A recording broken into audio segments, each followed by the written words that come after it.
Hey people, Wiz from Sparrows back again with some tasty tidbits of picking greatness. Okay, these new picking and pinning mats are absolutely great. I love them. They're different than the proprietary mats you're going to find out there.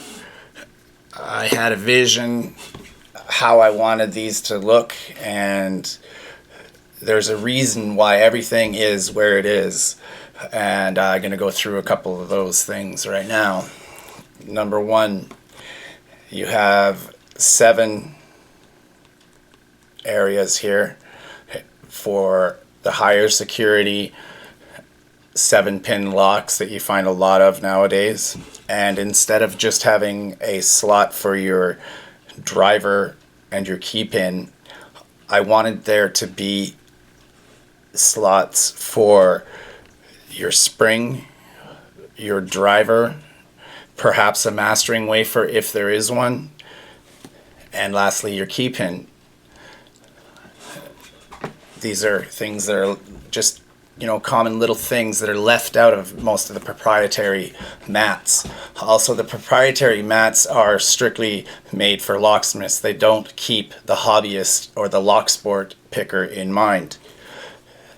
These Sparrows mats, on the other hand, are designed with the hobby picker at the forefront, because you're just as important as the locksmith picker in the eyes of Sparrows. Okay, another area that's aimed toward the hobbyist picker is the position that these trays are laid out fit very nicely into a tight camera shot. As you can see, just looking from the other side of the lens, everything is very neatly and tightly lined up for the camera, as well as being up and out of your general work area. In the work area, you're going to find these little ridges and divots with little cradles, so that if you do drop a pin when repinning or disassembling a lock, they won't roll away. They'll drop into these little divots here. You see them? And they'll get caught, and they won't roll onto the floor and go bouncing away and disappear forever. And that's a big plus, especially when you're just learning how to repin a lock. Losing pins is one of the things that happens to beginners almost inevitably. Okay, those are also, you'll notice that on the edge there's a raised little lip. Okay, that's going to catch any pins from rolling off the edge. Look at any of the proprietary mats and you aren't going to find any of these cool little features. Okay, moving right along, I want to pick a lock for you today as well. I'm going to use a Sparrows top of the keyway tensioner that's been prepped properly, as I sort of touched on in my last video, and a short hook, and I'm going to be picking a KNOG. I don't know what a KNOG is, but I'm going to try and defeat this lock, whatever it's called. Okay, it has what appears to be a Schlag SC keyway. I'm going to go in with my pick right to the back of the plug, back of the keyway, and feel around for a binding pin. I felt one binding pin, I set it, and there's another one. You'll hear the clicks. This lock's pretty gummed up, has a bit of a story behind it. This lock was securing a canoe to a rail on a beach, and the owners of the canoe had lost their key. I was called to remove the lock without damaging the very expensive chain or the canoe. So I did.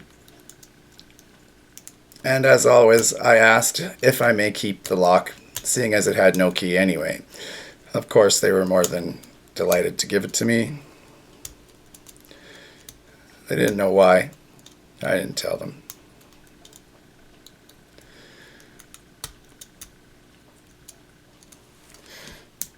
Insides of this lock has seen better days, I can tell you that much.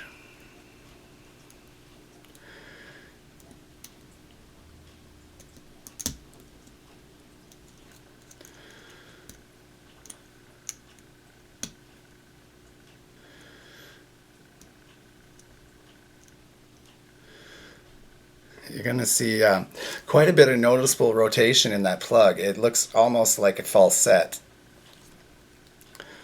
But as far as I know, there are no security pins in this lock. Just sloppy tolerances. Believe it or not, sloppy tolerances can sometimes make a lock more difficult to pick. And there we go. One KNOG defeated in record time. Alright, so thanks for watching. I hope you enjoyed my video. All my loyal fans, I love you guys. Check out sparrowslockpicks.com. They got some great stuff. A lot of it's designed by me, or I've had a hand in the design of many things on the Sparrows site. Give me a thumbs up or a like if you enjoyed the video. Subscribe. Peace as always. Keep it legal. Don't break the law. Until next time, have fun.